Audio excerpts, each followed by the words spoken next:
क्या हाल है आप सबके।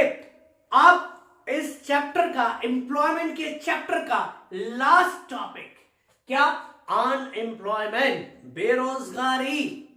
Unemployment refers to a situation in which people are willing and able to work at existing wage rate but not get work. लोग काम करना चाहते हैं existing wage rate पर, लेकिन उनको काम नहीं मिलता, नहीं मिलता, नहीं मिलता।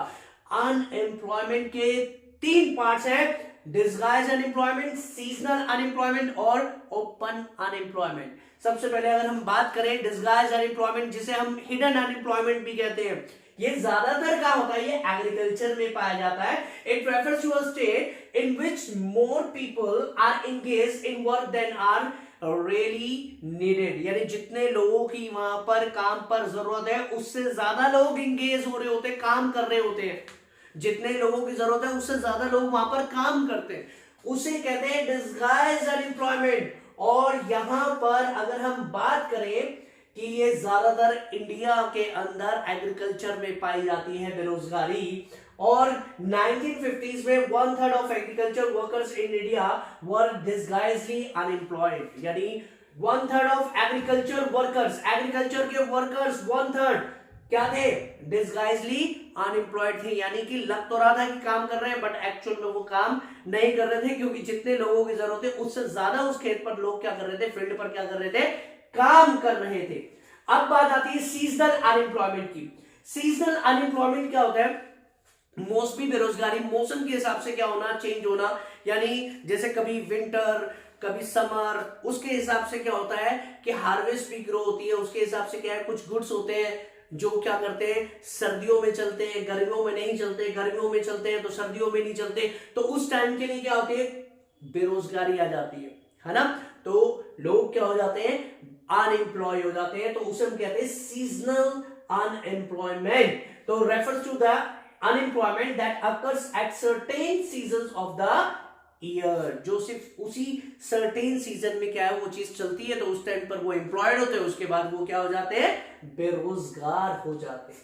ठीक है, उसके बाद ओपन अनएम्प्लॉयमेंट की मेरी एबिलिटी के हिसाब से मुझे काम नहीं मिल पा रहा है, इवन मैं तैयार हूं, जितनी वेज रेट है उसके हिसाब से मैं काम करने के लिए तैयार हूं, उस वेज रेट पर काम करने के लिए मैं रेडी हूं, बट मुझे काम नहीं मिल पा रहा, तो ये ओपन अनएम्प्लॉयमेंट है।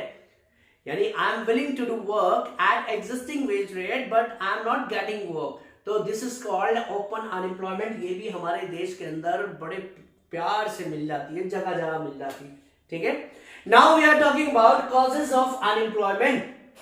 क्या कारण है बेरोजगारी के, क्या रीजन है, किसके पीछे क्या क्या कॉजेज हो सकते हैं कि जिसकी वजह से अनएम्प्लॉयमेंट हमारे देश के अंदर है। सबसे पहले इकोनॉमिक ग्रोथ स्लो है। अगर इकोनॉमिक ग्रोथ सही होगी तो हमारे पास रिसोर्सेज बढ़ेंगे जो हम इन्वेस्ट करेंगे, जिससे हमारे देश की क्या होगी, एम्प्लॉयमेंट जनरेशन, यानी जिससे हमारे देश की एम्प्लॉयमेंट इंक्रीज होगी। पॉपुलेशन एक्सप्लोजन, हमारे देश में पॉपुलेशन बहुत ज्यादा है, जिसकी वजह से रिसोर्सेज क्या पड़ जाते हैं, कम पड़ जाते हैं, स्कार्स पड़ जाते हैं, पॉपुलेशन एक्सप्लोजन है जी। और अंडरडेवलप्ड एग्रीकल्चर, एग्रीकल्चर पर हम सबसे ज्यादा डिपेंड करते हैं और वही एग्रीकल्चर हमारी डेवलप नहीं है, हमने पढ़ा था फर्स्ट चैप्टर में भी। उसके बाद defective education system, education system हमारा अच्छा नहीं चल रहा था, यानी बिल्कुल अच्छा नहीं है, इस वजह से भी हमारे देश में क्या है, अनएम्प्लॉयमेंट ज्यादा है। स्लो ग्रोथ ऑफ इंडस्ट्री, जिस हिसाब से इंडस्ट्री की ग्रोथ होगी उसी हिसाब से एम्प्लॉयमेंट बढ़ेगा, लेकिन इंडस्ट्रीज की ग्रोथ बहुत कम है। ये ऐसे पॉइंट्स हैं, ये अपनी तरफ से भी आप बनाकर लिख सकते हैं, ठीक है ना। अगर आप प्रैक्टिकली सोचो सारे पॉइंट्स के इजीली आपको पता चल रहे हैं। तो decline of cottage and small industries, cottage और स्मॉल इंडस्ट्रीज धीरे धीरे क्या हो रही है, डिक्लाइन हो रही है, जबकि स्मॉल एंड कॉटेज इंडस्ट्रीज से भी बहुत बेनिफिट होते हैं, बहुत इंप्लॉयमेंट मिलता है, ठीक है, और उसमें इन्वेस्टमेंट भी कम होती है। फॉल्टी प्लानिंग, प्लानिंग ही सही नहीं कर पा रहे हम यही नहीं जज कर पा रहे थे कि हमें कितने लेबर्स की जरूरत है, कितने लेबर्स हम उतार सकते हैं, कितने लेबर्स की मार्केट में जरूरत है और कितने हमारे पास अवेलेबल है, हम इसी की प्लानिंग ढंग से नहीं कर पाते, तो फॉल्टी प्लानिंग थी हमारी, फॉल्टी प्लानिंग रहती है हमारी हमेशा।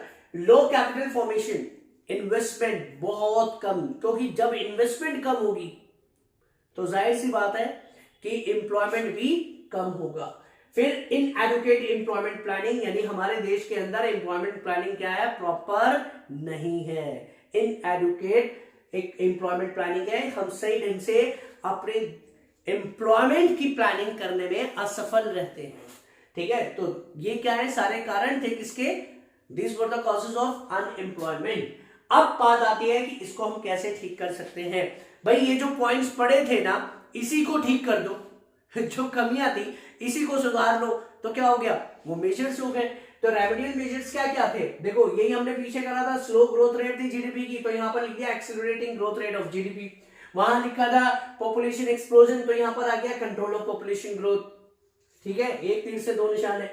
डेवलपमेंट ऑफ एग्रीकल्चर, वहां था अंडर डेवलप, तो एग्रीकल्चर सेक्टर को डेवलप करो, क्योंकि हम डिपेंड ही किस पे करते रहे, ज्यादातर एग्रीकल्चर पर। Encouragement to small scale industries, यहां पर क्या था, स्मॉल इंडस्ट्रीज डिक्लाइन हो रही थी, भाई उसको बढ़ाओ, बढ़ावा दो, क्योंकि स्मॉल इंडस्ट्रीज से क्या होता है, हमारे देश में रोजगार बढ़ता है। ठीक है, improvements in infrastructure, infrastructure build करोगे तो आसानी से गांव तक पहुंच सकते हो, शहरों से गांव, गांव से शहर आराम से पहुंच सकते हो, है ना। बहुत सारे बेनिफिट्स मिलते हैं, एम्प्लॉयमेंट भी मिलता है लोगों को। और स्पेशल एम्प्लॉयमेंट प्रोग्राम्स, अलग अलग तरह के प्रोग्राम्स चलाना गवर्नमेंट के थ्रू। ठीक है, कि किसी तरह से हम क्या करें, जो एम्प्लॉय है वो अनएम्प्लॉय ना हो, यानी सबको क्या मिले, काम मिले, घर घर रोजगार हो। Creation of self employment opportunities, self employment opportunities ज्यादा क्रिएट करो, लोग अपने बिजनेस की तरफ ज्यादा ध्यान दें। रिफॉर्म ऑफ एजुकेशनल सिस्टम, हमारे देश में एजुकेशनल सिस्टम क्या है, अच्छा नहीं है। अगर एजुकेशनल सिस्टम अच्छा बन जाए तो देश के अंदर तरक्की ही तरक्की हो और बेरोजगारी बेकार, खत्म। ठीक है, मैन पावर प्लानिंग अच्छी होनी चाहिए, मैन पावर प्लानिंग होगी तो ये फॉल्टी प्लानिंग क्या है, कुछ नहीं है, सब खत्म। इसलिए जो पीछे पॉइंट्स थे वो सारे के सारे ठीक कर दो, इंप्रूव कर दो, तो वो अगला क्वेश्चन हो गया। Got it. अब बात आती है गवर्नमेंट की पॉलिसीज। देखो गवर्नमेंट की पॉलिसीज इतना खास इंपॉर्टेंट नहीं है, बट अलग से एक पॉइंट आ जाता है, कई बार एमसीक्यूज में आ जाता है। मनरेगा आपने नाम सुना होगा कि Mahatma Gandhi national rural employment guarantee act, जो कि 2005 में बनी। ठीक है, एमजी नरेगा, जिसको नरेगा कहते हैं, है ना। इसका एम क्या था कि लिवलीहुड को क्या करना, एनहेंस करना। पीपल इन रूरल एरियाज, जो गांव में लोग रहते हैं, उनकी क्या करना, लिवलीहुड यानी जो जीविका, जो खाने पीना जो उनका है, उसको किसी तरीके से क्या करना, उसकी सिक्योरिटी यानी उसकी गारंटी लेना। और 100 डेज वर्क की क्या ले लो, उनकी गारंटी ले लो कि 100 दिन की हम क्या ले रहे हैं, गवर्नमेंट क्या ले रही है, गारंटी ले रही है कि आप भूखे नहीं मरोगे, आपको इतने दिन की जो गारंटी हम दे रहे हैं। तो वो किसके तहत किया, मनरेगा के तहत। ठीक है, तो ये थोड़ा सा एम आप अपना याद रखो, लिखा हुआ है, स्क्रीनशॉट कर लेना इसको, है ना। कर भी लिया होगा और नहीं करा तो कर लेना। ठीक है, अब बात आती है कि ये एम्प्लॉयमेंट जनरेशन प्रोग्राम, जो कि यहाँ पर एक पॉइंट आया था, गवर्नमेंट ने अलग अलग तरीके से प्रोग्राम चलाए एम्प्लॉयमेंट को क्रिएट यानी अनएम्प्लॉयमेंट को दूर करने के लिए और गरीबी को दूर करने के लिए।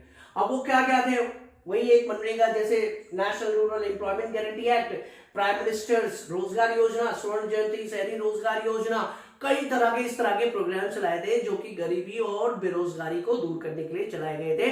कई शहरों में रोजगार दिया गया, ठीक है ना, कहीं क्या गारंटी दी गई इतने डेज के लिए, गारंटी है वेज रेट की। तो ये सारे प्रोग्राम से सिर्फ मैंने आपको क्या है, सिर्फ नाम बताया, ठीक है, क्योंकि इतना खास इंपॉर्टेंट नहीं था चैप्टर में। तो आज के लिए इतना।